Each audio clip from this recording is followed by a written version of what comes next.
Kita beralih ke informasi lainnya, dugaan perundungan kembali mencoreng program pendidikan dokter spesialis atau PPDS. 2 tahun lalu kematian Dr. Aulia Risma Lestari jadi sorotan publik. Kini dugaan perundungan hingga hilangnya nyawa menimpa Dr. Adrian Rantung yang bertugas di RSUP Kando Manado. Mengapa hal itu bisa terulang? Kita bahas dalam Kopi Pagi berikut ini. Kasus perundungan di lingkungan program pendidikan dokter spesialis atau PPDS kembali menjadi sorotan. Perhatian publik kali ini tertuju pada meninggalnya Dr. Adrian Rantung, peserta PPDS Anestesiologi RSUP Kando Manado yang diduga berkaitan dengan adanya tindakan perundungan. Peristiwa ini kembali mengingatkan masyarakat terhadap meninggalnya Dr. Aulia Risma, peserta PPDS Anestesi di Universitas Diponegoro yang sebelumnya juga memunculkan dugaan adanya perundungan dan tekanan di lingkungan pendidikan dokter spesialis. Muncul pertanyaan, apakah kasus ini menjadi sinyal perlunya evaluasi secara menyeluruh terhadap sistem pendidikan PPDS di Indonesia? Kita bahas dalam Kopi Pagi bersama saya, Agi Kurniasandi. Belum hilang dalam ingatan kasus kematian Dr. Aulia Risma Lestari, mahasiswi PPDS Anestesi Undip Semarang, Jawa Tengah yang disinyalir dipicu perundungan 2024 lalu. Pada kasus yang menghebohkan publik itu, polisi menetapkan 3 orang tersangka, termasuk seorang dokter senior atas dugaan tindak pidana pemerasan. Kini, 2 tahun berselang, dugaan perundungan kembali terjadi di lingkungan program pendidikan dokter spesialis atau PPDS. Kali ini menimpa Dr. Adrian Rantung, mahasiswa program pendidikan dokter spesialis anestesiologi Fakultas Kedokteran Universitas Samratulangi yang bertugas di RSUP Kando Manado. Pria berusia 32 tahun itu meninggal dunia di kamar rumah keluarganya di Malalayang, Kota Manado, Sulawesi Utara 5 Juli lalu. Muncul dugaan kematian korban tak lepas dari tekanan psikologis akibat perundungan dan pungli selama masa pendidikannya. Masyarakat dibuat resah dengan munculnya fenomena perundungan di kalangan tenaga medis yang terus berulang.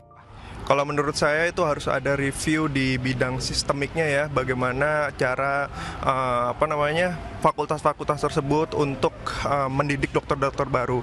Perundungan itu benar-benar nggak ada sama sekali yang dibenerin, apalagi sampai jatuhnya kan cyberbullying, sampai dia tuh merasa tertekan, itu bikin kayak itu sangat amat nggak baik di dunia pendidikan gitu. Pasti sedih banget ya, karena perundungan ini lagi terjadi lagi, baik di different institusi lah. Kita bisa mengetahui mungkin military ataupun sekolah, tapi ternyata di dunia profesional, dokter juga terjadi dan sangat-sangat sedih ya. Penyelidikan pun dilakukan hingga Kementerian Kesehatan membekukan sementara kegiatan pembelajaran PPDS Anestesi di Rumah Sakit Kando. Kami sampaikan bahwa saat ini kasus tersebut masih dalam proses investigasi oleh tim gabungan yang terdiri dari Kementerian Kesehatan, Konsil Kedokteran Indonesia, Kolegium Anestesi, dan Kementerian Pendidikan Tinggi, Sains, dan Teknologi. Selama proses investigasi berlangsung, Kementerian Kesehatan menghentikan sementara kegiatan pendidikan program pendidikan dokter spesialis atau PPDS Anestesi di Rumah Sakit Kando Manado. Menteri Kesehatan Budi Gunadi Sadikin menerima banyak laporan terkait dugaan perundungan, meski menyebut kementerian yang dipimpinnya telah melakukan sejumlah langkah pencegahan. 2 kasus dugaan perundungan mengakibatkan hilangnya nyawa di lingkungan PPDS dalam 2 tahun terakhir memunculkan tanda tanya mengapa hal itu bisa terulang.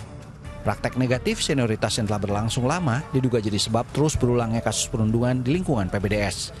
Saya kira memang di kedokteran itu berbeda, karena yang menjadi korban perundungan ya, itu bukan orang yang secara fisik lemah, bukan. Ya.